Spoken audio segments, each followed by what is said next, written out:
사도신경으로 신앙 고백 함께 하시겠습니다. 나는 전능하신 아버지 하나님 천지의 창조주를 믿습니다. 나는 그의 유일하신 아들 우리 주 예수 그리스도를 믿습니다. 그는 성령으로 잉태되어 동정녀 마리아에게서 나시고 본디오 빌라도에게 고난을 받아 십자가에 못 박혀 죽으시고 장사된 지 사흘 만에 죽은 자 가운데서 다시 살아나셨으며 하늘에 오르시어 전능하신 아버지 하나님 우편에 앉아 계시다가 거기로부터 살아있는 자와 죽은 자를 심판하러 오십니다. 나는 성령을 믿으며 거룩한 공교회와 성도의 교제와 죄를 용서받는 것과 몸의 부활과 영생을 믿습니다. 아멘. 네, 오늘 함께 보실 말씀은 구약성경 사사기 10장 10절부터 18절까지 말씀 함께 보시겠습니다. 사사기 10장 10절부터 18절까지 말씀입니다.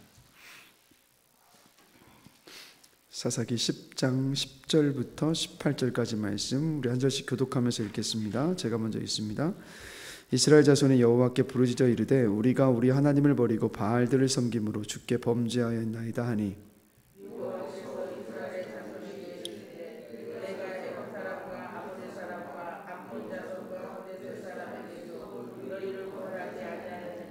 또 시돈 사람과 아말렉 사람과 마온 사람이 너희를 압제할 때에 너희가 내게 부르짖음으로 내가 너희를 그들의 손에서 구원하였거늘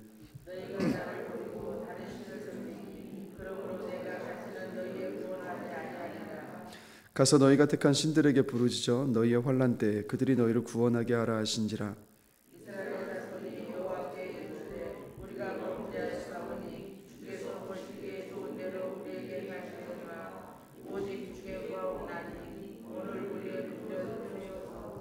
자기 가운데에서 이방 신들을 제하여 버리고 여호와를 섬김에 여호와께서 이스라엘의 곤고로 말미암아 마음에 근심하시니라.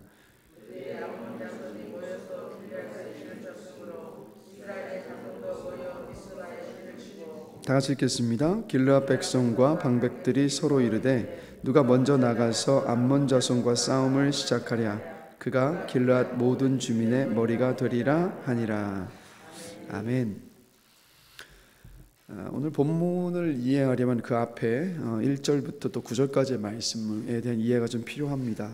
사사기 10장 1절에서 5절을 보면요, 하나님은 사사 돌라가 다스릴 때 23년의 평안을 주셨고요, 그리고 그 뒤를 이은 사사가 야일인데 이때도 22년의 평안을 주셨습니다. 그리고 사사기를 보면 사사 야일은 사사 중에서 유일하게 전쟁을 치르지 않은 사사예요. 어떻게 알 수 있냐면 항상 보면 사사의 이름이 나오고 나면 이 사사를 통해서 하나님께서 구원하셨다라는 말이 다 붙어 있는데 유독 사사 야일에게만큼은 구원했다라는 표현이 없습니다. 그래서 야일의 기록에는 뭐라고 나와 있냐면 아들이 30명이 있었고 요즘으로 치면은 굳이 비유하자면 제네시스 90에 현대자동차 제네시스 90에 해당되는 나귀를 타고 다녔었던, 자, 뭘 말하냐면 그만큼 평안했고 풍요로웠다는 겁니다. 자, 그래서 도합 45년간의 평화를 하나님께서 이스라엘에게 주신 거예요. 자, 그러나 하나님 은혜로 주신 평안의 시계였는데 하나님께서 주셔서 아무 일 없이 누렸던 이 평안의 은혜를 이스라엘은요 또다시 망각해버렸습니다. 잊어버렸어요. 그래서 사사기에 다시 암담한 사이클이 또 시작합니다. 사사기의 사이클 아시죠? 하나님께서 은혜를 주시면 평안을 누리다가 하나님을 멀리하고 떠납니다. 이방 민족의 압제 속에서 다시 하나님께 부르짖습니다. 그럼 그들을 불쌍히 여기서 다시 한번 구원해 주시는 거예요. 또 다시 평안을 주십니다. 그럼 다시 하나님을 버리는 이 패턴, 다시 시작을 하고 있어요. 그래서 6절을 보시면 이렇게 기록하고 있죠. 이스라엘 자손이 다시 여호와의 목전에 악을 행하여, 자, 그 다음 같이 한번 읽어보겠습니다.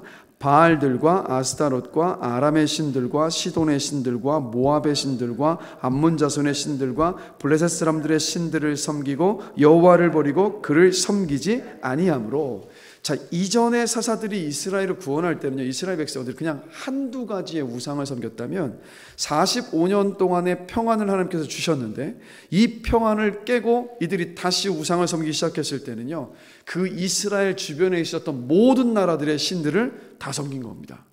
그러니까 보세요. 바알, 아스타롯, 아람의 신들, 시돈, 모압, 암몬, 하여튼 주변에 있던 나라들의 모든 우상을 다 섬긴 겁니다. 그러니까 심지어 이렇게 우상을 섬기는 때가 언제였었냐면 하나님께서 평안의 은혜를 주셨을 때라는 거죠.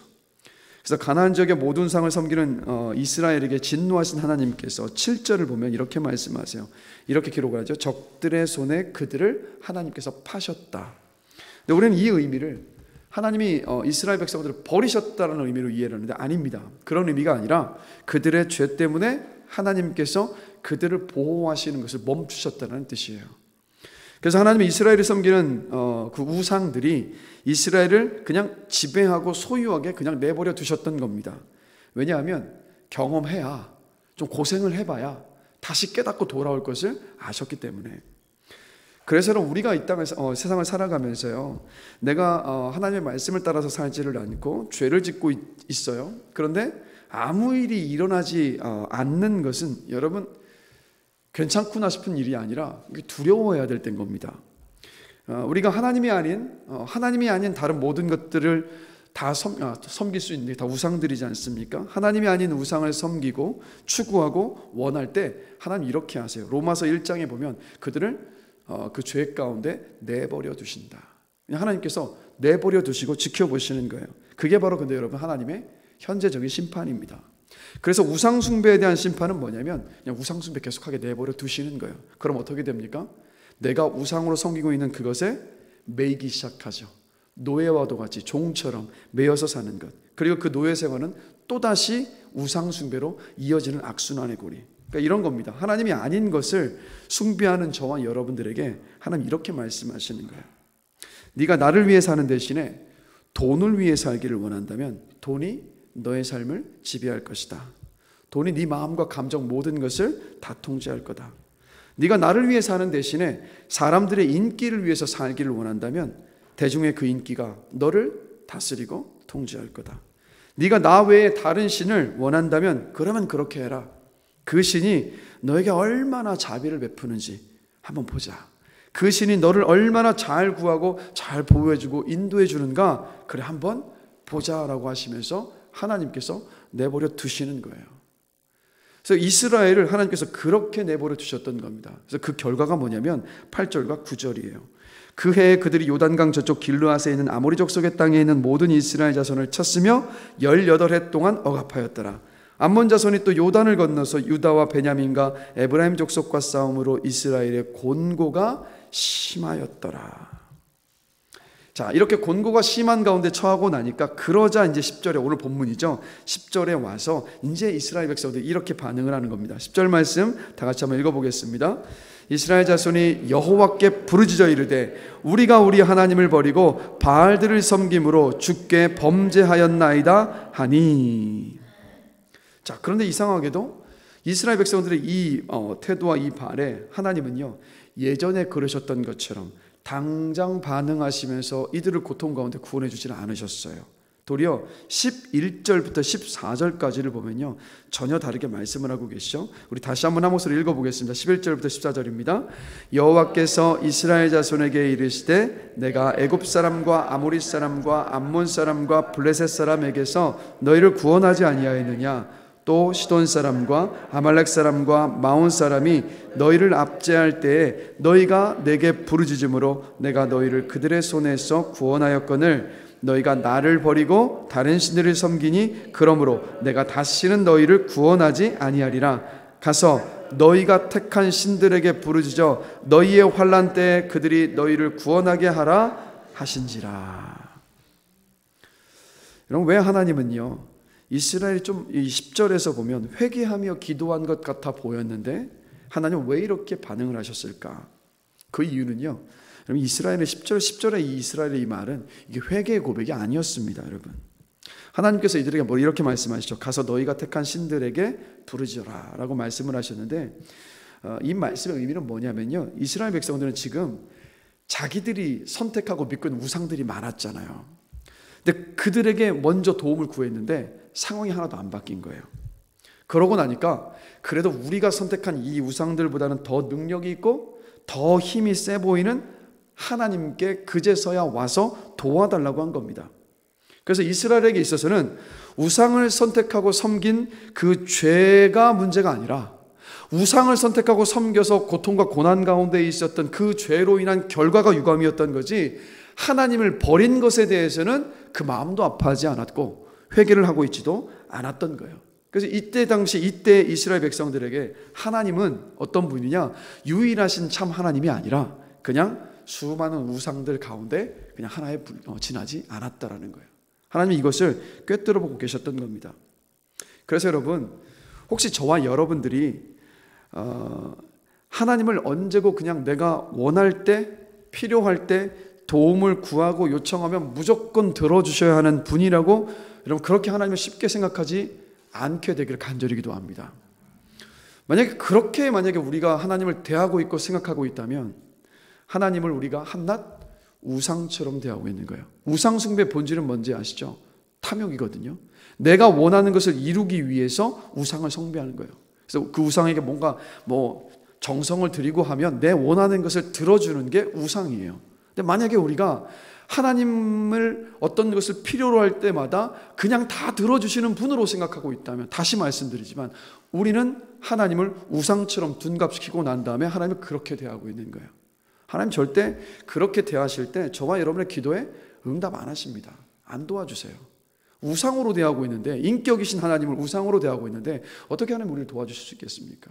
하나님은 여러분 그런 분이 아니에요. 우리가 좌지우지할 수 있는 분이 아닙니다. 그러니까 우리가 기도를 하는 이유는 뭡니까? 하나님의 뜻을 바꾸기 위해서가 아니에요, 여러분. 근데 우리는 착각해요. 내가 원하고 바라는 것을 하나님께 기도해서 그것을 얻어내는 수단으로 기도를 생각하는데, 여러분, 우리가 그렇게 한다고 해서 하나님 그렇게 응답해 주십니까? 아니거든요. 우리의 신앙생활을 잘 돌아보시면 하나님은 저와 여러분의 기도 가운데 응답해 주시지 않은 것들도 참 많아요. 그런데 우리는 응답해 주시지 않았다고 생각하지만 그것이 응답해 주신 거잖아. 왜요? 노라고 하신 거니까. 그건 아니야. 그건 내가 너에게 응답해 주면 그거 너에게 너무 좋지 않은 것이니까 나 너 그 기도에 응답해 주지 않을게라고 말씀하셨던 거잖아요. 응답하신 거예요. 그래서 여러분, 하나님은 우리가 기도를 왜 합니까?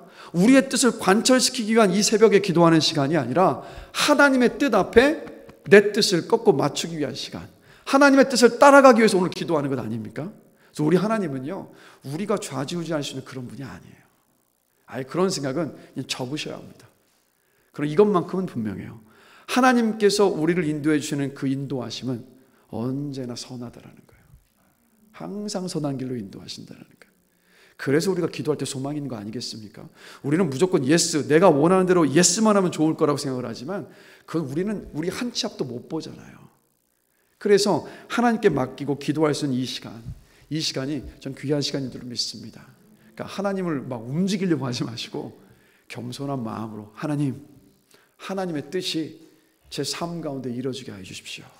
그렇게 기도하며 나갈 때 하나님께서 우리의 삶 가운데 하나님의 뜻을 이루어 가실 줄로 믿습니다. 그래서 자신들의 이 속내를 꿰뚫어 보신 하나님의 반응에 이스라엘이 15절을 보면요, 다시 하나님께 이렇게 말하죠. 15절 말씀 함께 한 목소리로 읽겠습니다.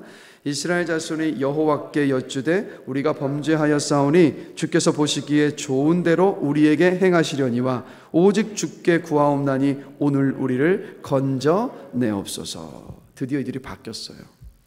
하나님이 원하시는 대로 하나님의 그 처분에 맡깁니다. 그러나 여전히 하나님의 은혜를 구합니다 라는 고백이에요. 이들의 심경에 변화가 생긴 거죠. 이전에 이스라엘 백성들은요, 자신들의 상태, 안위에만 신경을 썼습니다. 그래서 우리가 힘드니까 좀 도와주세요라고. 그러나 이제는 어떻게 됐냐면 하나님이 자신들을 고쳐주시고 도와주시고 문제를 제거해 주실 의무가 없으시다라는 것을 인정을 한 거예요. 그래서 이들은 이렇게 고백한 겁니다. 우리가 계속 고난을 당해야 한다 할지라도 우리는 하나님을 원합니다 라고. 근데 이 믿음이 하나님을 향한 진짜 믿음이잖아요. 우리 어제 이지선 교수님의 간증 속에서 동일한 고백을 우리가 듣지 않았습니까? 바로 하나님 그분이 계셨기 때문에 그 힘들고 어려웠던 기나긴 고난의 터널을 통과하셨다는 것. 왜냐하면 하나님을 향한 믿음이 있었기 때문에. 만약 저와 여러분들이 하나님, 저는 하나님을 원합니다. 왜냐하면 하나님께서 저에게 주실 A를 필요로 하기 때문입니다 라고 우리가 그렇게라고 한다면, 진짜 저와 여러분의 하나님은요, 우리가 기도하는 그분이 아니라 우리가 얻고자 하는 그 A가 하나님인 거예요. 그런데 만약 우리가 하나님께서 A를 주시든 안 주시든 상관없이 저는 하나님을 원합니다 라고 한다면 정말 하나님을 하나님으로 우리 인정하고 그분을 모시고 섬기고 있는 거예요. 그러니까 하나님이 바라시는 믿음은 바로 이 믿음입니다. 그래서 우리가 하나님만을 바라고 하나님을 알아가는 기쁨 속에 있고 하나님께서 주시는 은혜 때문에 감사하고 만족하고 하나님으로 인해서 기뻐하고 하나님만 신뢰할 수 있는 그런 여러분 진짜 백이 그리스도인들이 되기를 간절히 기도합니다. 그런 믿음의 사람을 지금도 하나님은 기다리고 계시죠. 그래서 이스라엘 백성들이 이 믿음의 고백을 하고 난 다음에 보시면 16절을 보실까요? 우리 다 함께 한 목소리로 읽겠습니다. 자기 가운데에서 이방신들을 제하여 버리고 여호와를 섬김에 여호와께서 이스라엘의 권고로 말미암아 마음에 근심하시니라. 어떻게 했습니까? 이방의 우상신들을 다 제거한 거예요. 그러니까 이전에 회개처럼 보였던 고백은 그냥 하나님의 환심을 좀 사보고 싶어서 그냥 행동을 바꿨던 거예요. 그러면서도 우상을 집에 여전히 보험처럼 다 가지고 있었던 겁니다. 여차하면 다시 우상으로 돌아가려고. 근데 그것을 다 버리고 이제 어떻게 한 겁니까? 하나님께 모든 것을 다 건 거예요. 여러분, 저와 여러분의 인생 속에서요, 제가 계속 자주 말씀드린 것 중에 하나가 이 땅에 많은 것들은 다 변하잖아요. 변하는 것을 붙잡으면 우리도 흔들릴 수밖에 없습니다. 근데 변하지 않는 분은 딱 한 분, 하나님뿐이시잖아요. 영원히 변치 않으시고 신실하신 그 하나님, 그 한 분만을 붙잡을 때 저는 우리의 인생이 가장 견고해지고 단단해질 것이라고 확신합니다. 그렇기에 여러분, 하나님께서 여러분들에게 정말 전부가 되는 은혜가 있기를 주님의 이름으로 축복합니다. 하나님 알아가시는 것에 기쁨을 누리시고 하나님께서 그날 주시는 은혜 가운데 감사하시고, 그리고 여러분 이것을 아셔야 돼요. 오늘 우리가 눈을 떠서 이 자리에 와 있지 않습니까? 우리 그런 일들이 있어요. 뭐냐면 나이가 굉장히 젊은데 신앙도 너무 좋아요. 근데 일찍 하나님께 부름받은 사람들이 있어요. 그렇죠? 왜 그럴까요? 왜 하나님께서 그렇게 신실하고 그렇게 열정적으로 주님 섬기는 믿음의 사람들인데 왜 그렇게 일찍 불러가시는 걸까? 그 이유가 뭘까요, 여러분? 그 이유는요, 사명을 다했기 때문입니다. 하나님의 그 사람에게 맡겨준 사명을 이 땅에서 다 다했기 때문에 하나님 일찍 데려가시는 거예요. 그럼 제가 뭘 말씀드리고 싶냐면, 오늘 우리가 눈을 떠서 이 자리에 와 있어요. 그 말은 무슨 뜻입니까? 우리가 살아있다. 이 말은 뭐냐면 하나님이 우리에게 맡겨준 사명이 아직 있는 거예요. 그러면 하루를 시작할 때 눈을 떠서 그 하루를 시작했다면 우리 이렇게 고백하는 겁니다. 하나님 감사합니다. 저를 통해서 이루실 사명이 계시군요. 저 그 사명 이루기를 원합니다. 저를 도와달라고. 여러분, 그래서 그 사명, 어떤 사명일런지는 아마 각자에게 하나님께서 맡겨진 그 사명의 자리가 있어요. 직장이 될 수도 있고요, 가정이 될 수도 있습니다. 이웃들 간의 관계가 될 수도 있겠죠. 그 안에서 질문해 보시면서 우리가 사명을 잘 이루다가 그렇게 주님 앞에 서신 저와 여러분이 되기를 원합니다. 그래서 하나님이 우리 인생에 가장 중요하고 가장 필요한 분은 누구냐면 뭐죠, 여러분? 하나님이십니다. 제가 예전에 그 CCC에 우리 목사님 성함을 제가 까먹었네요. 돌아가셨는데 CCC 대표 김준건 목사님 백문백답이라는 게 있죠. 그 가운데 제가 20가지를 추려봤어요. 다시 한번 제가 읽어드릴 테니까 답은 뭐냐면 예수 그리스도인데요. 제가 질문을 할 때마다 다시 한번 답변을 해보시는 거예요. 예수 그리스도라고. 우리 인생의 주인은 누구십니까? 우리 삶의 이유는 무엇입니까? 우리가 여기에 왜 있습니까? 우리 인생의 목표는 무엇인가요? 영원한 생명을 어떻게 얻을 수 있습니까? 어떻게 미움을 사랑으로 바꿀 수 있습니까? 어떻게 절망 속에서 소망이 생겨날 수 있습니까? 역사의 주관자는 누구십니까? 어디에 생명이 있습니까? 어디에 진리가 있습니까?